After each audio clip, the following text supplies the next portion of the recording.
కడప జిల్లా ఓనిపెంటలో ఉద్యాన పంటలు పండించే రైతులకు కృషి విజ్ఞాన కేంద్రం అండదండగా పనిచేస్తుందని కృషి విజ్ఞాన కేంద్రం శాస్త్రవేత్త అధిపతి బాలకృష్ణ తెలిపారు. అలాగే గ్రామీణ యువత మహిళలకు గృహ విజ్ఞాన విభాగం ద్వారా జీవనోపాధి కార్యక్రమాలకు తగిన శిక్ష అందజేయడం ప్రధాన ఉద్దేశంగా కేవీకే పనిచేస్తుందని తెలిపారు.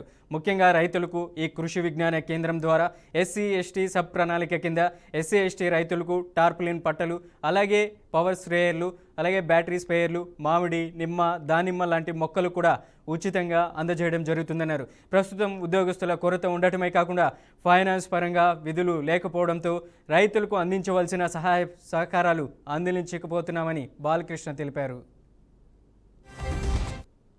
పరిశోధన ఫలితాలను క్షేత్రస్థాయి పరిశీలన ద్వారా రైతులకు తెలియజేయడం, విజయవంతమైన క్షేత్రస్థాయి పరిశీలనను ప్రథమ శ్రేణి ప్రదర్శనల ద్వారా రైతులకు పరిచయం చేయడం మరియు సత్ఫలితాలను పొందినటువంటి ప్రదర్శనలను నూతన సాంకేతిక విధానాలను ఆయా జిల్లా స్థాయి శాఖల ద్వారా పెద్ద మొత్తంలో రైతులకు క్షేత్రాల్లో అమలు చేసేలా చేయడం, రైతులకు శిక్షణ మరియు అవగాహన కార్యక్రమాలు నిర్వహించి వారి యొక్క విషయ పరిజ్ఞానాన్ని పెంపొందించడం, క్షేత్రస్థాయిలో అవసరమైనటువంటి క్షేత్రస్థాయి సందర్శనలు మరియు ఆయా వాతావరణ పరిస్థితులు ఎప్పటికప్పుడు ఎదురవుతున్న ఇబ్బందులను దృష్టిలో ఉంచుకొని రైతాంగానికి తగినటువంటి సూచనలను సలహాలను అందజేయడం.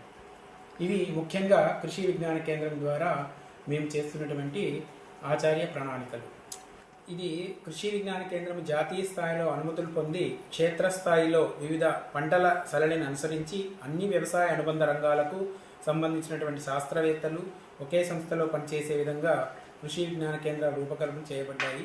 రైతు కుటుంబాలకు అవసరమైనటువంటి వ్యవసాయం, ఉద్యాన పంటలు, పశుపోషణ, కోళ్ల పెంపకము, జీవాల పెంపకము, చేపల పెంపకము, గ్రామీణ యువత మరియు మహిళలకు గృహ విజ్ఞాన విభాగం ద్వారా జీవనోపాధి కార్యక్రమాలకు తగిన శిక్షణలు అందజేయడం ప్రధాన విధిగా కేవీకే పనిచేస్తుంది. మైదుకూరు ప్రాంతానికి ఉద్యాన పంటలు ప్రముఖంగా పసుపు, అరటి, మిరప, కాయగూరలు మరియు పూలు మాత్రమే కాక చీని, బత్తాయి, దానిమ్మ వంటి పలు ఉద్యాన పంటల సాగులో దృష్టిలో ఉంచుకొని వనిపెంట కేంద్రంగా పనిచేస్తున్న కృషి విజ్ఞాన కేంద్రం 105 ఎకరాల విస్తీర్ణంలో ఏర్పాటు చేయబడి కేంద్ర ప్రభుత్వ నిధులతో పరిపాలనా భవనం, రైతుల వసతి గృహము, స్మాల్ నర్సరీ వంటి సదుపాయాలు ఏర్పాటు చేయబడి హైదరాబాద్లో ఉన్నటువంటి అటారీ జోన్ టెండర్లో అన్ని కార్యక్రమాలు నిర్వహిస్తున్నారు.